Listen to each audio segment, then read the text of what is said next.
We are just 3 days away from National Signing Day. Actually, the second version this year, of course, with early signing period kind of taken over, but still some gems out there to be had for programs like Florida State.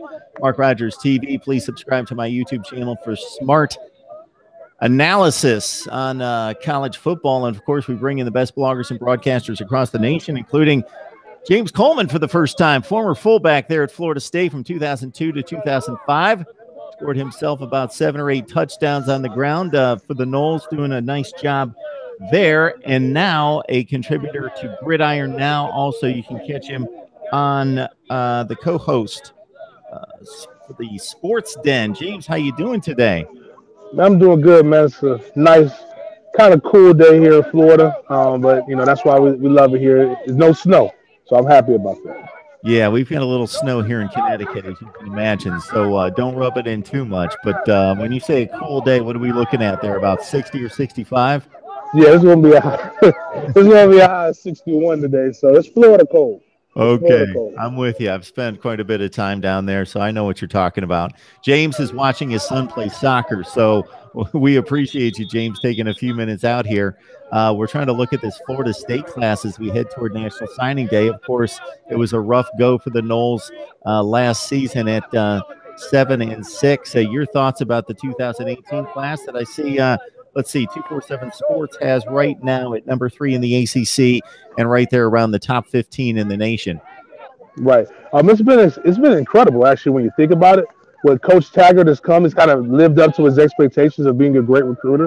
Depending on if you look at Rivals or if you look at 247, we were somewhere between 60 or 68 when he took it over.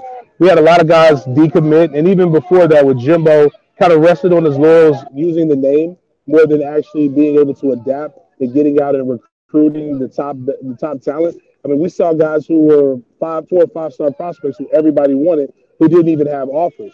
But with Taggart coming in, I call it the Taggart effect. He came in with energy, swag, and a new process that probably, especially if Florida State wins, if he's able to translate it into wins and championships, they'll probably write books on the process and how he got into it. It's a mixture of using social media, young energetic coaches, and a nationwide recruiting process that's, quite frankly, tiring if you really look at it. I mean, these guys are in California to go visit a recruit for an hour, and they're coming back to Tampa to visit another recruit, and everybody on the staff recruits every recruit.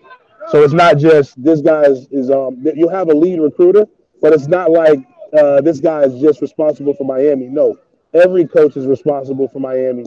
Every coach is responsible for every recruit. So what ends up happening is the kid can relate to everybody. So I remember when I went through the recruiting process, I knew Billy Sexton, my running backs coach. Then I got to know the other coaches when I went on my visit and when I got to playing.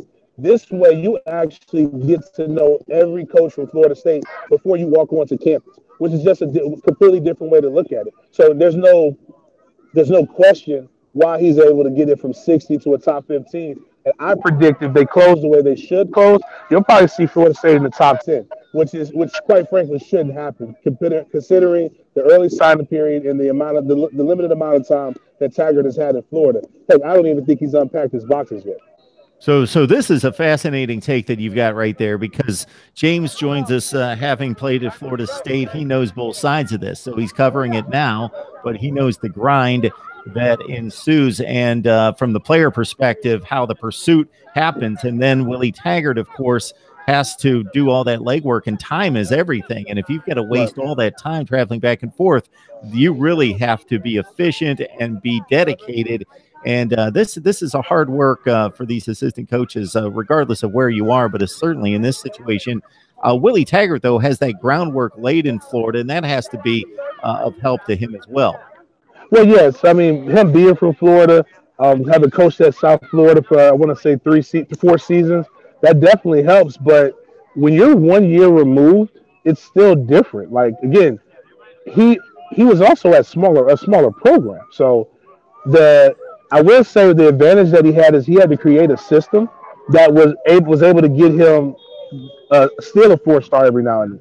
So a 4-star recruit was like a 5-star top 10 recruit for him. Whereas now he can still do all of those same things, but now you've got the name brand behind you.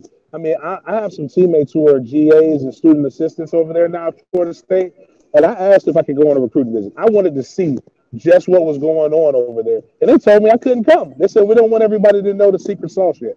It was like, but he told me all I know is this: is if you come to Florida State on a visit and they want you, you're not leaving without committing that. So that's why I believe, unlike a lot of people, that guys like Jordan Young, why Treshawn Harris, why I knew Warren Thompson was going to flip, and why I have complete confidence in that they're going to still get Malcolm Lamar.